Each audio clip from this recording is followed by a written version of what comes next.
ಉಗ್ರ ದಾಳಿಯ ಬಳಿಕ ಕಾಶ್ಮೀರದಲ್ಲಿ ನೀರವ ಮೌನ ಕಾಣಿಸ್ತಾ ಇದೆ. ಬಿಕೋ ಅಂತ ಇದಾವೆ ಪ್ರವಾಸಿ ತಾಣಗಳು. ಪ್ರವಾಸಿಗರಿಂದ ಯಾವಾಗ್ಲೂ ಸಹ ಕಾಶ್ಮೀರ ತುಂಬಿ ತುಳುಕ್ತಾ ಇತ್ತು. ಆದ್ರೆ ಈಗ ಬಿಕೋ ಅಂತ ಇದಾವೆ. ಶ್ರೀನಗರದ ಮೊಘಲ್ ಗಾರ್ಡನ್ ಖಾಲಿ. ಪ್ರವಾಸಿಗರಿಲ್ಲದೆ ಮೊಘಲ್ ಗಾರ್ಡನ್ ಖಾಲಿಯಾಗಿದೆ. ಹಲವು ಸಿನಿಮಾಗಳ ಚಿತ್ರೀಕರಣದ ತಾಣ ಆಗಿತ್ತು ಇದು. ಶಹಜಾನ್ ವಿರಮಿಸಿದ್ದ ಸ್ಥಳ ಮೊಘಲ್ ಗಾರ್ಡನ್ ಇದು. ಹಿಂದೂ ರಾಜರ ಪೋಷಿಸಿ ಬೆಳೆಸಿದ್ದ ಸ್ಥಳ. ಉಗ್ರ ದಾಳಿ ಬಳಿಕ ಪ್ರವಾಸಿಗರಿಗೆ ಆತಂಕ ಹೆಚ್ಚಾದ ಹಿನ್ನೆಲೆಯಲ್ಲಿ ಈಗ ಮೊಘಲ್ ಗಾರ್ಡನ್ಗೆ ಬರುವವರ ಸಂಖ್ಯೆ ಕಮ್ಮಿಯಾಗಿದೆ. ಖಾಲಿಯಾಗಿ ಕಂಡು ಬರ್ತಾ ಇದೆ ಮೊಘಲ್ ಗಾರ್ಡನ್. ಸಾಕಷ್ಟು ಸಿನಿಮಾಗಳ ಚಿತ್ರೀಕರಣಕ್ಕೆ ಸಹ ಇದನ್ನ ಬಳಸಿಕೊಳ್ಳಲಾಗ್ತಾ ಇತ್ತು. ಆದ್ರೆ ಈಗ ಸಂಪೂರ್ಣವಾಗಿ ಖಾಲಿಯಾಗಿ ಕಂಡು ಬರ್ತಾ ಇದೆ. ಮೊಘಲ್ ದೊರೆ ಶಾಜಹಾನ್ ವಿರಮಿಸುತ್ತಿದ್ದ ಸ್ಥಳ ಅಷ್ಟೇ ಅಲ್ಲದೆ ಪ್ರೇಮಿಗಳು ಇಲ್ಲಿ ಸದಾ ಗಿಜಿಗುಡ್ತಾ ಇರ್ತಾರೆ. ಹಿಂದೂ ರಾಜರುಗಳು ಸದಾ ಅಭಿವೃದ್ಧಿಪಡಿಸಿಕೊಂಡೇ ಬಂದಿದ್ದಾರೆ. ಅಂಥ ಸ್ಥಳದಲ್ಲಿ ನಾವಿದ್ದೇವೆ. ಅದನ್ನು ಮೊಘಲ್ ಗಾರ್ಡನ್ ಅಂತೀವಿ. ಇದು ಶ್ರೀನಗರದ ಮೊಘಲ್ ಗಾರ್ಡನ್. ಅಂದರೆ ಈ ಶ್ರೀನಗರದ ಮೊಘಲ್ ಗಾರ್ಡನ್ ನಿಸರ್ಗದತ್ತ, ಅಂದರೆ ನಿಸರ್ಗವನ್ನು ನಾವು ನೋಡೋದು ಎಷ್ಟರ ಮಟ್ಟಿಗೆ ನೋಡಬಹುದು ಅಷ್ಟರ ಮಟ್ಟಿಗೆ ನೋಡಿ ಕಣ್ಣು ತುಂಬಿಕೊಳ್ಳಬಹುದಾದಂಥ ಒಂದು ಸ್ಥಳ. ಇಲ್ಲಿ 3 ಥರದ ವ್ಯತ್ಯಾಸಗಳನ್ನು ಕೂಡ ನಾವು ನೋಡ್ಬೋದು.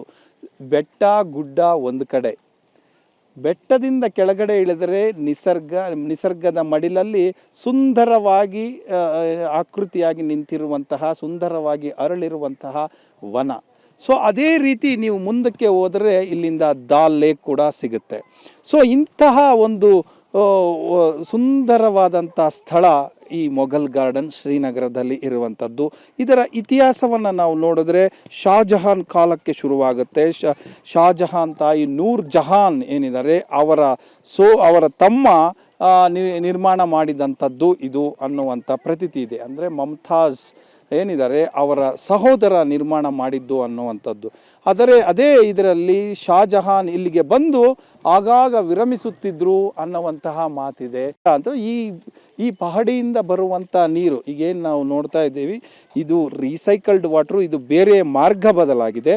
ಆದರೆ ಮೊದಲು ಇಲ್ಲಿ ಬರ್ತಾ ಇದ್ದಂತಹ ನೀರಿನ ಸೆಲೆ ಮತ್ತು ಅದರ ಏನು ಸೌಂಡ್ ಅಂತ ನಾವೇನು ಹೇಳ್ತೀವಿ, ಆ ಸೌಂಡನ್ನು ಏನು ಕೇಳಲಿಕ್ಕೆ ಅಂತಲೇ ಶಾಜಹಾನ್ ಇಲ್ಲಿ ಬರ್ತಾ ಇದ್ರು ಅನ್ನುವಂಥದ್ದು ಇಲ್ಲಿನ ಕತೆ, ಇಲ್ಲಿನ ಒಂದು ಪ್ರತೀತಿ ಅಂತೀವಲ್ಲ ಆ ರೀತಿಯಾದಂಥದ್ದು.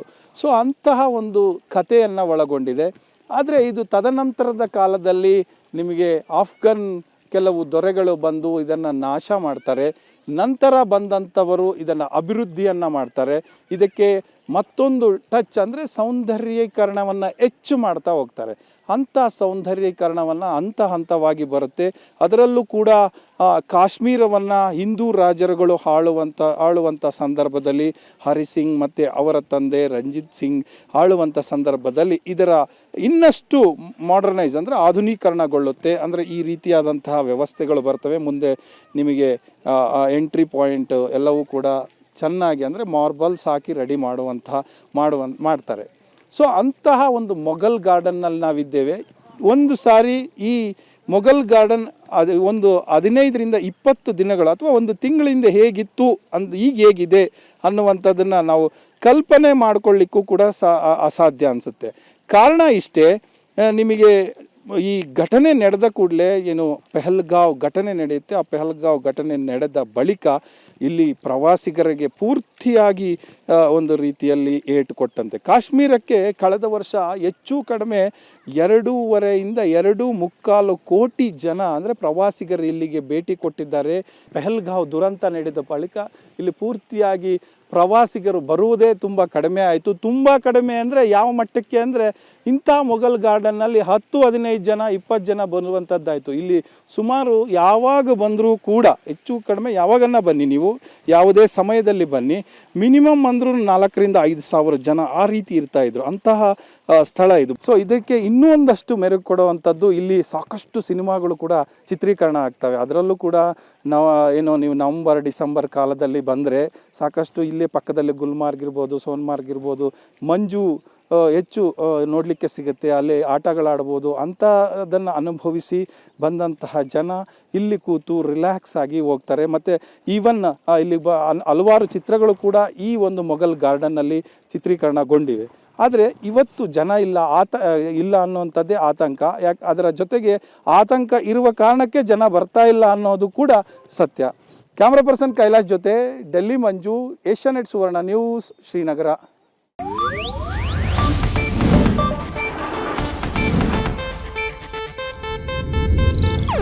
ಇದು ಏಷ್ಯಾನೆಟ್ ನ್ಯೂಸ್ ನೆಟ್ವರ್ಕ್ ಪ್ರಸ್ತುತಿ.